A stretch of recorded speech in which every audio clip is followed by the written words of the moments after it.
করছো? বন্ধুরা আসসালামু আলাইকুম। এই সিজনের প্রথম কাঁঠাল কেনা হয়েছে। আমি গাজীপুর থেকে নিয়ে এসেছি কাঁঠাল, গাছ পাকা কাঁঠাল। কষ করতেছিল, যার কারণে টিস্যু দিয়ে আনা হয়েছে।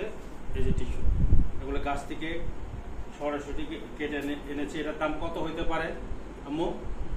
এটার দাম কত হইতে পারে জানো? এটা মাত্র 30 টাকা। এটা 30 টাকা। আর এই কাঁঠালটা মাত্র 40 টাকা। অথচ এই কাঁঠালগুলো ঢাকাতে 100 টাকার উপর হবে বা 150 টাকা হবে। এই কাঁঠালটা হয়তো 100 টাকা হবে। তো কাঁঠালের স্মেলটা খুব সুন্দর। তো কাঁঠালের এবং তরমুজের ভিডিও সাধারণত আমি করি দুইটা কারণে। একটা হচ্ছে হলো তরমুজ কাটলে পরে ভিতরে কী হয় এটা দেখার একটা কিউরিসিটি জাগে মনে, বা ইচ্ছা থাকে, বা আমার দর্শকেরও মনে এ ধরনের ইচ্ছা জাগে। আর আমারও ভিতরে ইচ্ছা থাকে যে ভিতরে কেমন হলো কাঁঠালটা বা তরমুজটা। তো আম্মু আমি ভাঙবো এখন।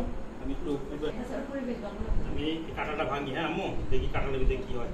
বিসমিল্লাহ বিসমিল্লাহ। কাছের থেকে নাও। হ্যাঁ, কাঁঠাল তো মোটামুটি ভালোই, রসগোল্লার মতো। দেখছো কি জানে মানুষ বলে মধু মধু, এই মধুর মতো।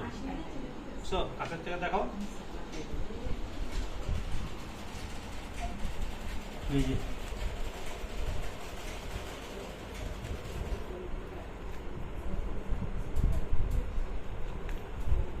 কাঁঠালগুলো অনেক সুন্দর। বন্ধুরা কাঁঠালগুলো অনেক সুন্দর, খায় দেখি কি মিষ্টি নাকি।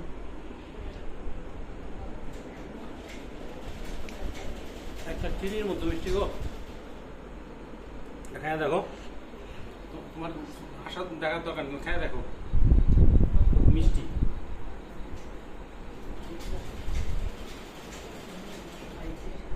সময়টা খায় দেখেন।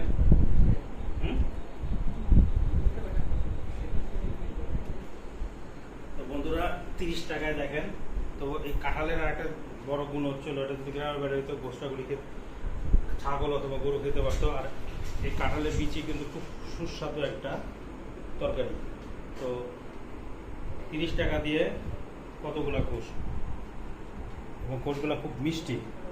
তো 30 টাকার কাঁঠাল হিসাবে আলহামদুলিল্লাহ অনেক ভালো হয়েছে। আজকে এবারকার সিজনের প্রথম কাঁঠাল তো কেনা হয়েছে, ভালো হয়েছে। তো খেতেও খুব মিষ্টি, একটা চিনির মতো মিষ্টি, তুমি খাটা না। তো বন্ধুরা আজকে এই পর্যন্তই। ভালো থাকবেন, পাশে থাকবেন, দোয়া করবেন। আসসালামু আলাইকুম।